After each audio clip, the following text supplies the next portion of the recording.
Hello, everyone, and welcome to Winging It and Winning, a podcast show where you can be motivated and encouraged to follow your dreams. Today, I'm interviewing an individual who survived a near-death medical experience. He immigrated from Mexico to the U.S. in his early teens in search of better medical treatment, and he is now carrying out his personal mission to provide others with the medical treatment that he did not have. Only 4 years after arriving in the U.S., he earned admission to the MIT, and by age 28, he had completed 2 bachelor's degrees and 3 master's degrees.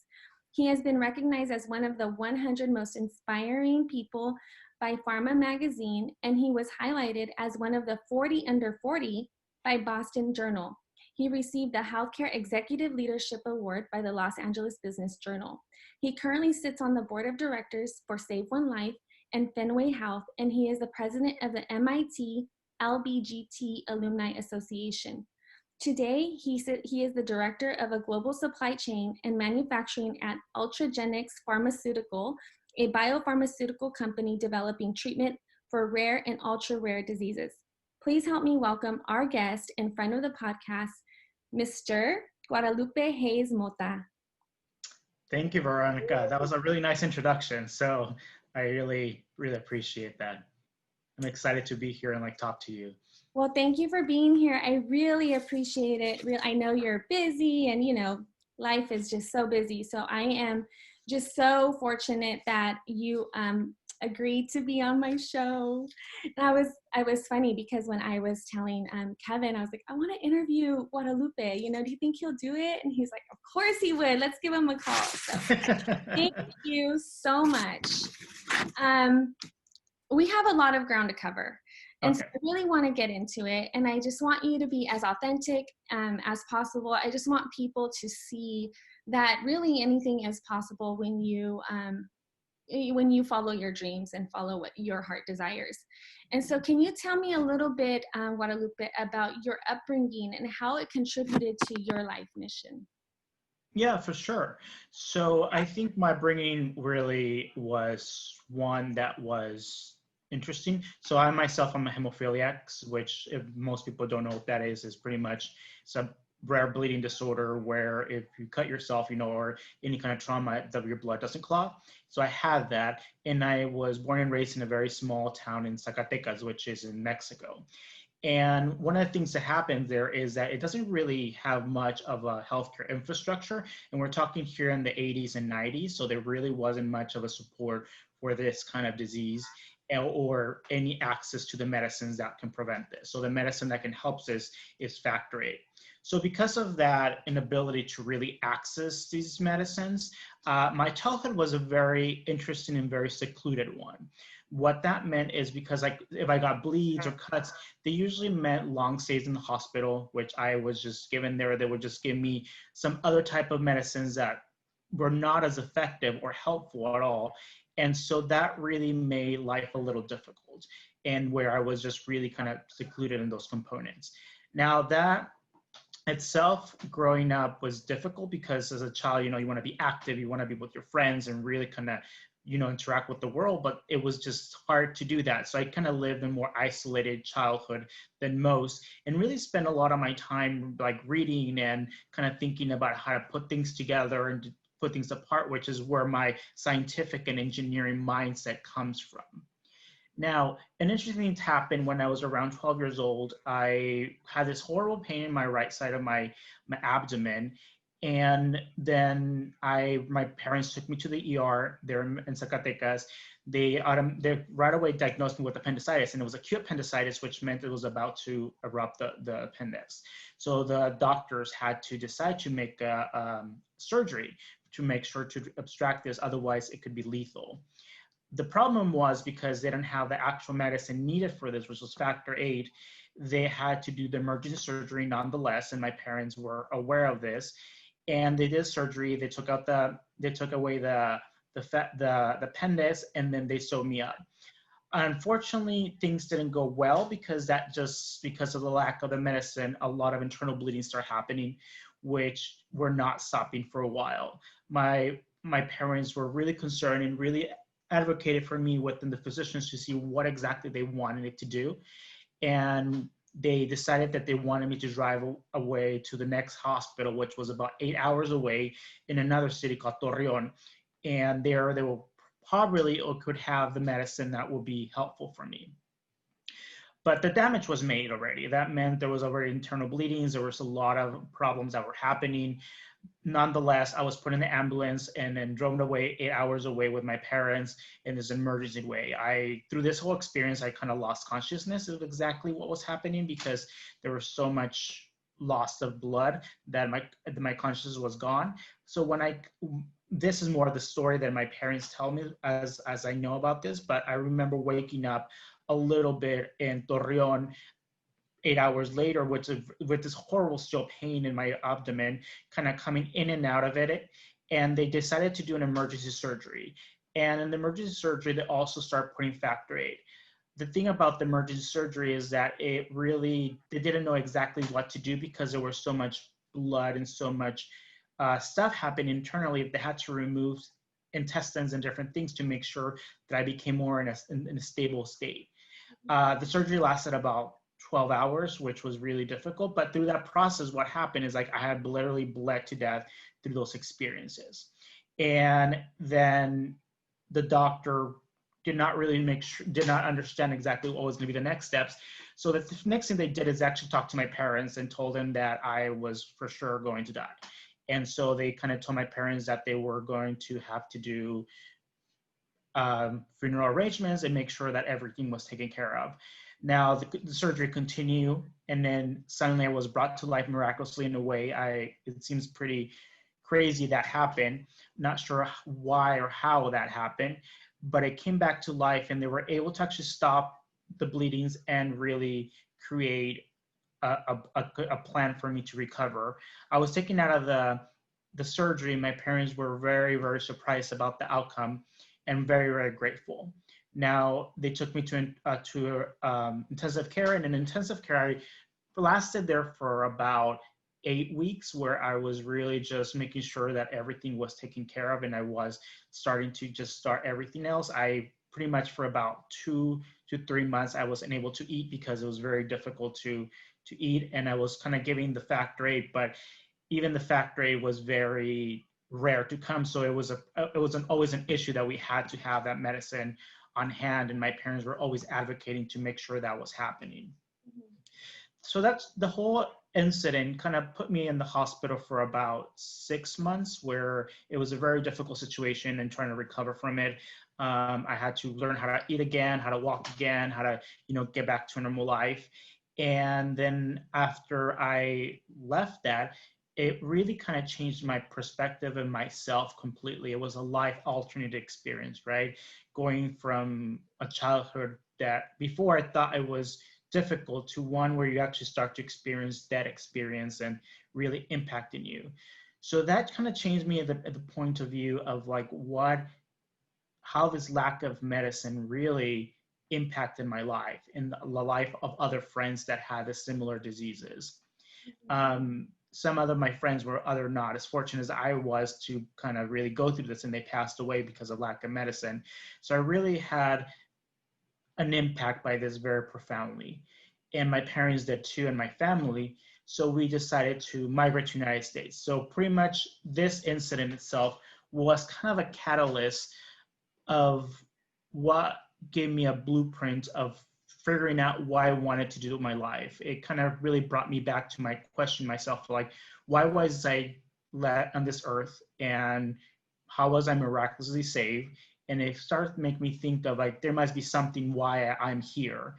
And so I start pondering what will come out of this. So that's how my childhood kind of medical history really paved the way to where I am now. Okay.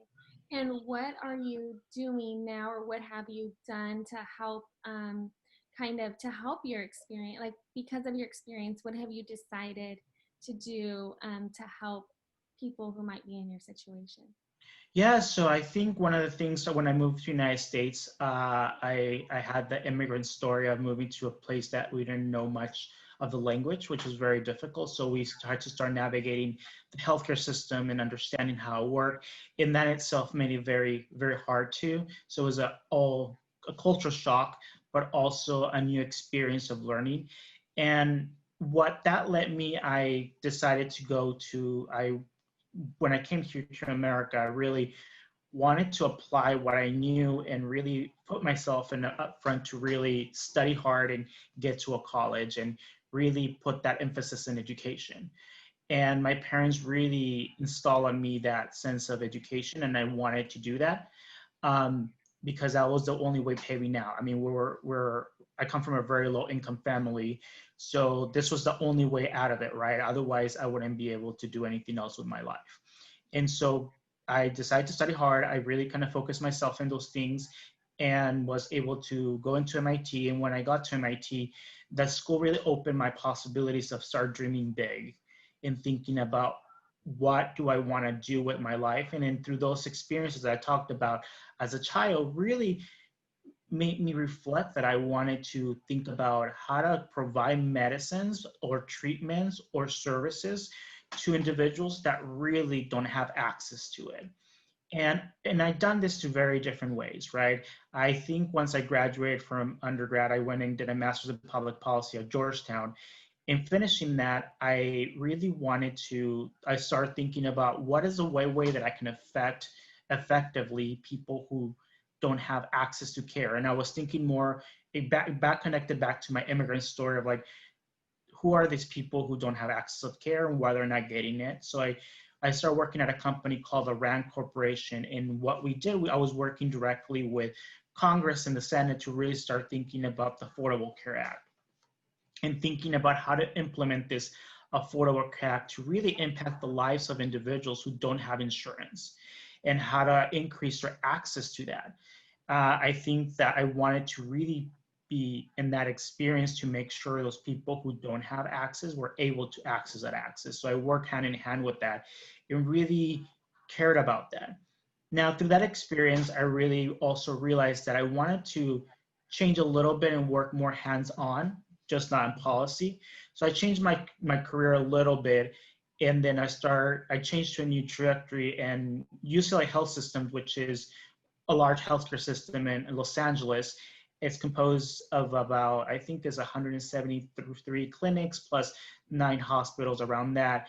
And I got involved in working there as a director of their clinics and managing about 12 clinics. But the interesting thing about these clinics is these clinics were free clinics that provided free healthcare to individuals such as undocumented immigrants, as many Latinos who didn't have this access.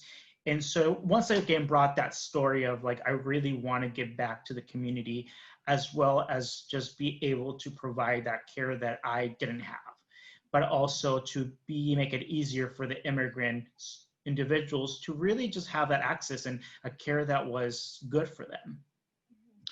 And I really got inspired by that kind of work, that I wanted to think about globally more. How would I be globally having an impact and have a larger scale? So I decided to go back to grad school, did an MBA and a Master's in Engineering in a program at MIT where it's called Leaders for Global Operations. So you learn how to manage operations and organizations in a larger scale and the global scale. So through that work, I really started getting involved within biotech companies. And I really wanted to get involved in that sense because one of the things that connected back to my childhood is that inability to get access to medicines. And what I really, working through this, things that I started working at first at a company called Amgen, where I really got hands-on in manufacturing. And that really inspired me to be like, you know what, I want to be able to be the person who kind of helps put the manufacturing, but also the distribution and the ability for this to get to the patient, and that the patient provides with these innovative drugs that some have not been, have been approved, and others that have been approved. But I wanted to be in the cutting edge of science of really providing new medicines. And so I worked a little bit at Biogen. I worked a little bit in GSK. Now I work at Ultragenyx. And there I lead the department to really think about creating medicines for rare and ultra rare diseases, and providing these medicines that are life-saving and to places that have never had access to it, or medicines that that really are completely new for rare diseases that have no treatment whatsoever. And so working with my team and my department to really kind of make sure we manufacture these products and making sure these products get to the patient, it's really vital. So it kind of backstory to the original point that I think that childhood experience of an ability to getting the medicine or the treatments as an immigrant or all those different things kind of paved the way that I kind of led these different ways of giving back to the communities. But I think for me, that was really important because it got back to that mission that I had in my mind and also brought that answer the question of like, why was I left in this earth?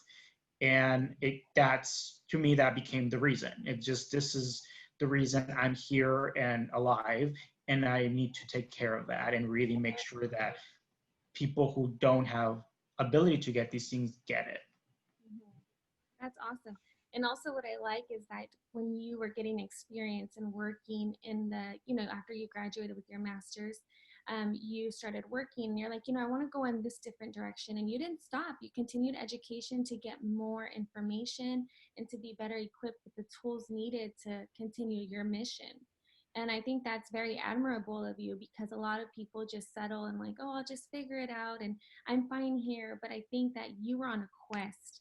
Like, and I still believe you're still on a quest. Who's to say you're not going to go back to school once you get stuck and you need to, further your career. But I think that it's very awesome how you continued your education regardless, just to get more experience and more information so that way you can help the population that you want to help.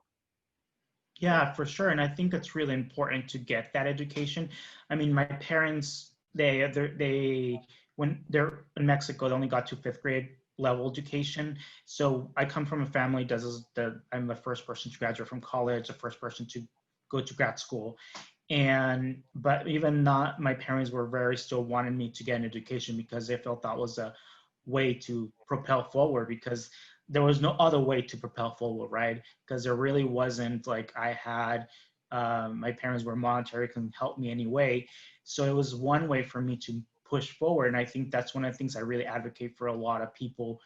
It's a way to really learn, but get some skills and just also help you to start dreaming big in what you want to do with your life.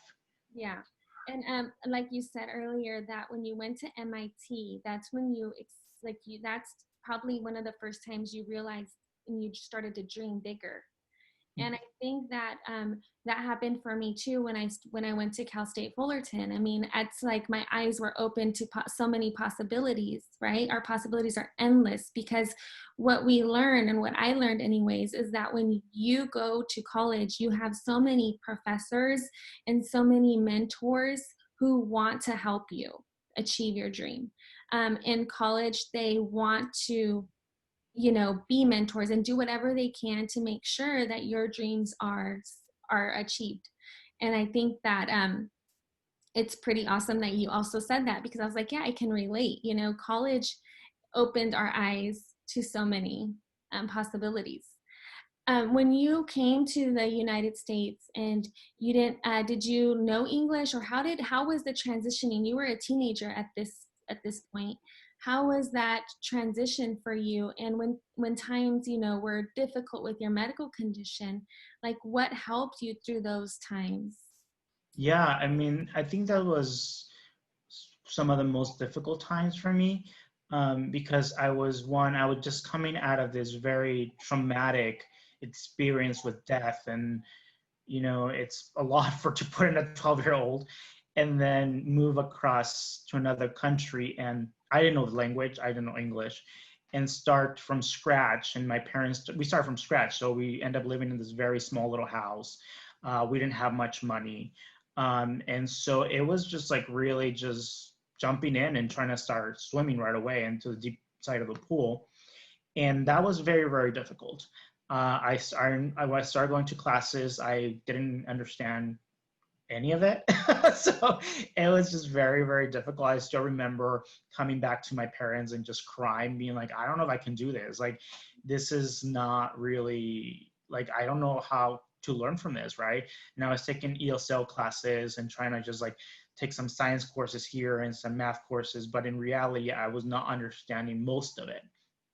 And so I think what really propelled me to really keep forward was the support of my family. I think my parents, even though they hadn't studied anything, they really gave me that ability to just like believe in myself and to really just like push myself forward. And I saw how hard working they were doing themselves to make sure we were having some a roof over our heads and just get food, that it made me inspire me that I needed to do my end of the deal, that I had to, work hard and do this. And secondly, I also had some really touching teachers that put a lot of effort and saw something in me that I'll be forever grateful for them. Like her name was Mrs. Krause and Mrs. Snyder. They really thought about that I could be someone, and they invested a lot of energy to teach me English and to really, believe in me. And I think just knowing that someone as a teacher like that would believe in you really give me the energy to move forward. It wasn't easy for sure because I didn't know the language, but I think just having the support behind you in this village and was really important, and it really kind of made me, make myself better and learn more. Mm-hmm. That's awesome. And it's I think that teachers in particular, sometimes they don't acknowledge or they don't understand their impact that they have on us as students. We're with them a lot of the time during the day. And so it's awesome when they really take, they care for us and they help us a little bit more. That makes such a big difference. And so shout out to all the teachers out there, because I can imagine, I know it's hard, it's a hard job, but I mean, I've had a few teachers too who have impacted me positively. So that, like you said, I think that, and with adults too, like when adults come into contact with kids at a young age, I feel like it's our responsibility to show them the right way, give them small pieces of advice that they can take with them, whether they take it at that point or not. It's always going to be like a little seed you plant in their head. It really does take a village to raise a child. And and then having your parents as such a good example, as hardworking, and you felt indebted to them. Like, I have to, like you said, I have to complete my mission and have to complete my end of the bargain, is what you Yeah. said. So that's good that you're completing it. I'm sure they're so proud of you. Yeah, and I think so I mean, you can get anywhere without your mentors and your help and your family and your teachers, right? I think they make it happen. I mean, without them, I don't know where would I be at this point. So, but I think they're the ones who really saw that in me and saw that possibility and that potential that really got me to where I am now. Yeah, that's awesome. To switch gears a little bit, in my quest to learn more about you, I read you're openly gay and you came out in your freshman year of college. And I was wondering, how was that experience coming from a Latino family? Sometimes we are families very strict and very conservative. So I was just wondering, how was that experience for you and how did that impact you? Yeah, that's a good question. So it's interesting because when I came to MIT right away, the first day I came in campus, I was like, I'm going to be out and I'm going to just be out and just, do this. And I was out in college and I was really active in college in regards to really establishing clubs but I didn't come to my parents out until like 3 years later. So it was like a dual reality that I was living in itself, that I was out in college and I was really proud and leading these groups and pushing forward for like the agenda. And during that time, marriage equality had just barely was going to be approved in Massachusetts in 2005 around then. And so we were really in the fronts of getting that kind of move forward. So I was really vocal in those things and really part of that kind of community and pushing it. But then with my parents and my family, I was completely not out, which was a weird reality to me, to be honest, because on one end I was like proud and pushing these places to equality, but in the other side, I was not really honest to my family. And so it took a lot of courage to come out to them. I think it was hard. And my parents are very Catholic. They're very traditional Roman Catholics. We're very devoted. And my extended family is too. So I still decided to come out. Surprisingly enough, my parents' reaction to it was very welcoming. They were not very close about it. And I think one of the things that really made it different for us experience is because, to be honest, I think they were just grateful I was alive. I think they just really, having gone through all that painful experience of near death experiences and coming to a country and trying to survive together, had bonded us in a different way. That me coming out really was, they were okay with it. They were just wanted to make sure that I was okay. So it was a very touching thing for me to come out. And I think it was really, really surprised, to be honest. But I think once I did that, it really brought my worlds together in that way, because I was more honest about my sexuality, but also connection with my school and that. And I think that was really important. It wasn't easy. I think one of the things, even when in college, being out was difficult, because when I first moved in 2004, I mean, it was 2004 when I first went to college. So being out was not like too welcoming around at the time. I mean, I remember we opened a Rainbow Lounge and we will get graffiti out all the time, all this very, very horrible things in our walls. And so it wasn't an easy, route, but I think just knowing that I had to live who I was, and I always tend to be an advocate for my communities, whether it's the hemophilia community, whether it's LBGT, or whether are my immigrant communities. Like, I always feel like I want to be an advocate for those communities. Mm-hmm. So it made me feel like I had to do that, and that I had to be also advocating for the LBGT community at MIT, in making sure that we kind of did something about it, which we did. Yeah. And so I think that's one of the most proudest things I think I left at MIT, because we didn't have a paid staff position. I was able to work with other students, and we were able to get the administration to get someone that would be the director for the LBGT services to lead those things. We were able to get a space for the Rainbow Lounge, which is now where students congregate. And I think that made me really proud to say that I was doing something for the community there, and for those people who sometimes cannot be out themselves. Yeah. You don't mess around. You're like, you know what? This impacts me. I'm going to make a difference to make sure somebody else coming to MIT feels more welcome, feels included. And that's awesome. Like that's really awesome. And once, like you said, once you were able to live your truth, that I'm sure that was a big relief off of your shoulders. It really was. I mean, like, I think once I told my parents, I feel like thousands of pounds have come out of my back. Beforehand, it was just very difficult, because it's like, I still had it back in my mind when I was doing all this LBT. It's like, there was something that didn't feel right. But I think just coming out and just saying it aloud to my parents was the right thing. And that was the most difficult coming out conversation I had, and probably will ever have, because it was just difficult. And because, I admire my parents a lot, and I really care for them, and I respect my family a lot. So like, if not getting approval for them, that's really hard to digest if you don't get that approval. Yeah, that would have been so detrimental, right? Yeah. I'm happy for you. I'm so happy for you. And your wedding, by the way, was so beautiful. Oh, thank you.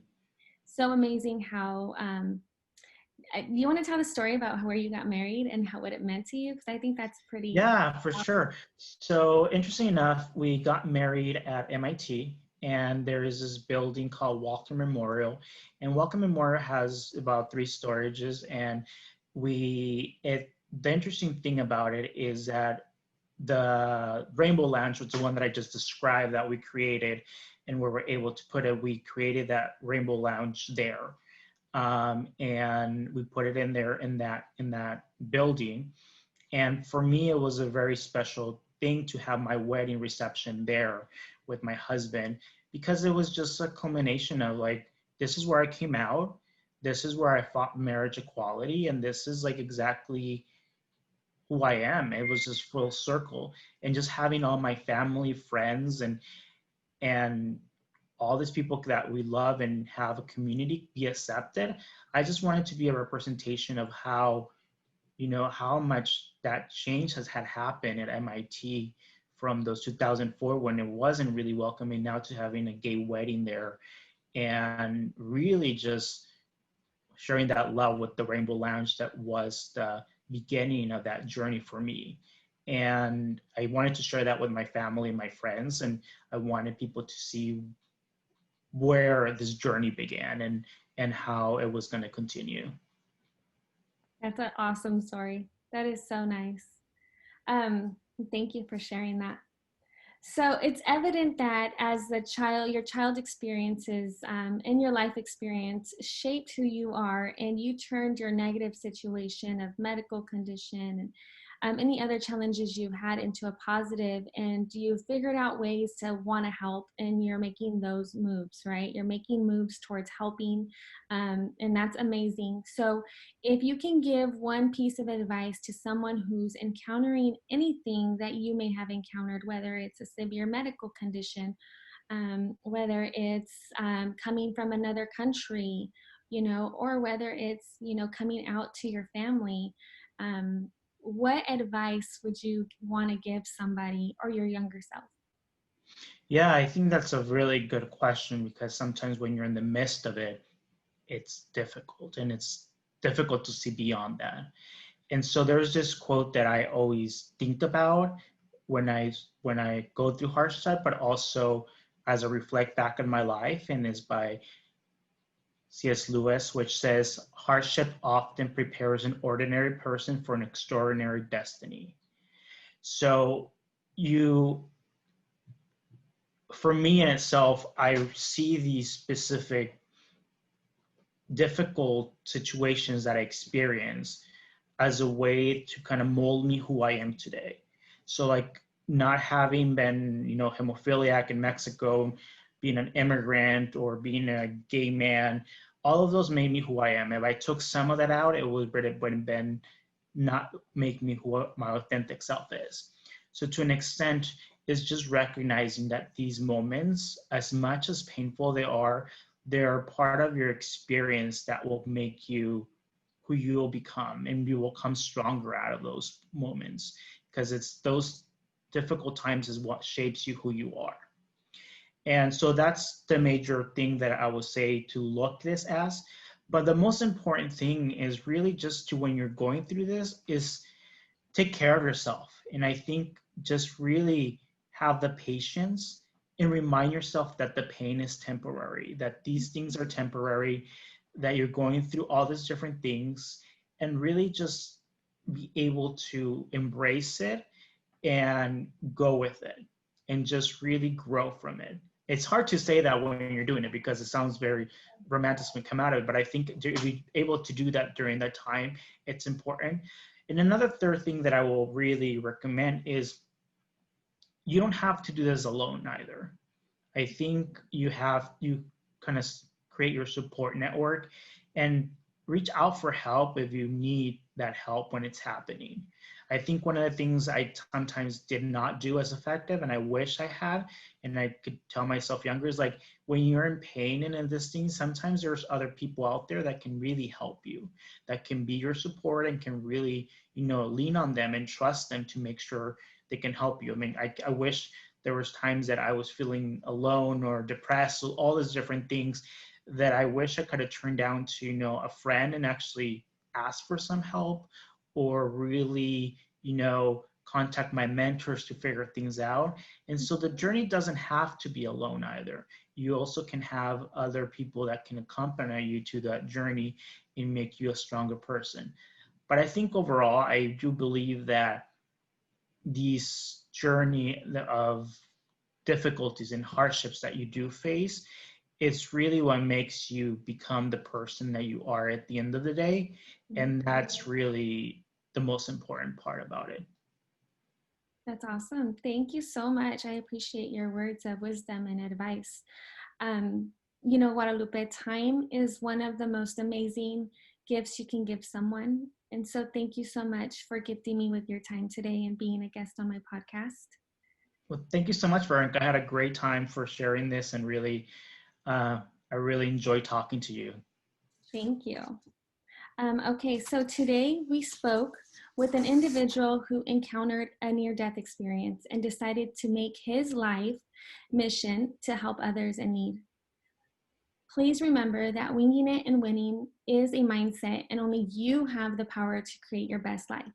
Thank you for listening to this podcast. Please don't forget to follow our podcast and our YouTube channel at Winging It and Winning. Thank you so much. Talk to you later, Guadalupe. Thank Take you. care. Bye.